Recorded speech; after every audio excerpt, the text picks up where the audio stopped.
No, that was evident from Mayor Cantor as well. Right after the Christmas holiday, be ready to work a lot because you got about a week's time between Christmas and New Year. So watch that. In the meantime, I want to get back to Alexis, and our apologies for interrupting you there, Alexis. You were telling such a gripping story about how you and others were led outside the mall. We left it off where you were hiding behind a dumpster.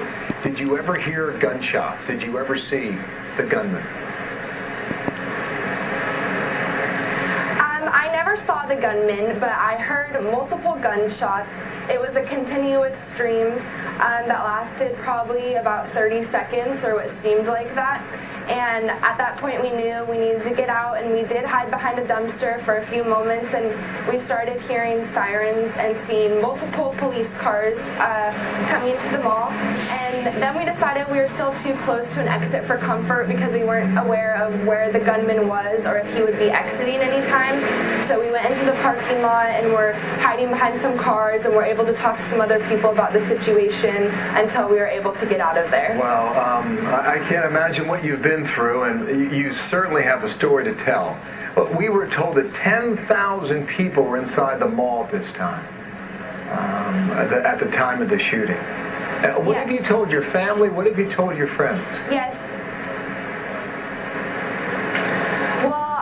Grown up in this area. I know many people that work at this mall, that shop at this mall. Like I said, I've been here hundreds of times, and I knew lots of people that were in the mall at the time, so it was scary making sure I could hear from all of them and making sure that they were okay.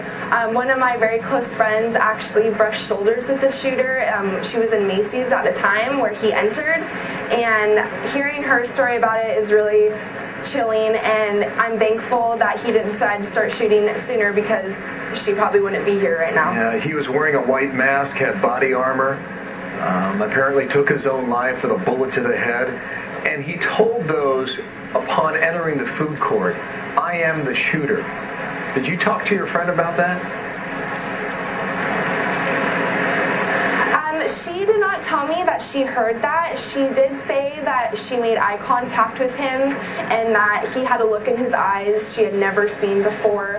She did see his gun, and she said it almost looked fake because it was so large. But I think after she and her mom realized what was going on, they turned around and exited the mall as quickly as they could. I bet. It is 7 o'clock in the morning there in Portland. Did you sleep at all last night?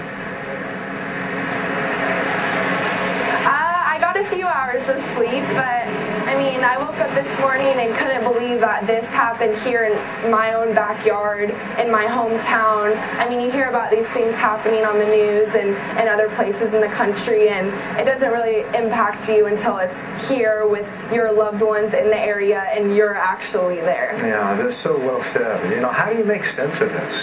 How do you put the pieces together?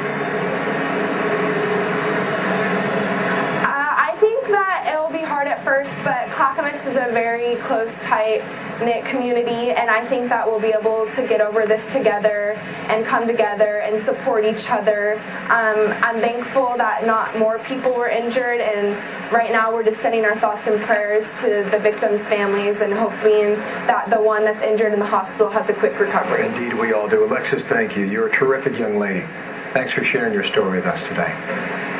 Thank you. All right, Alexis.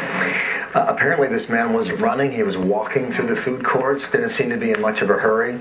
Sheriff's going to talk at 1 o'clock Eastern time, 10 o'clock there in Portland, so we'll have that covered for you. An articulate young lady, and a frightening situation for her. And as she said, we're glad not more people were injured, but your hearts go out to those who lost their lives and their families this morning. So back in Washington.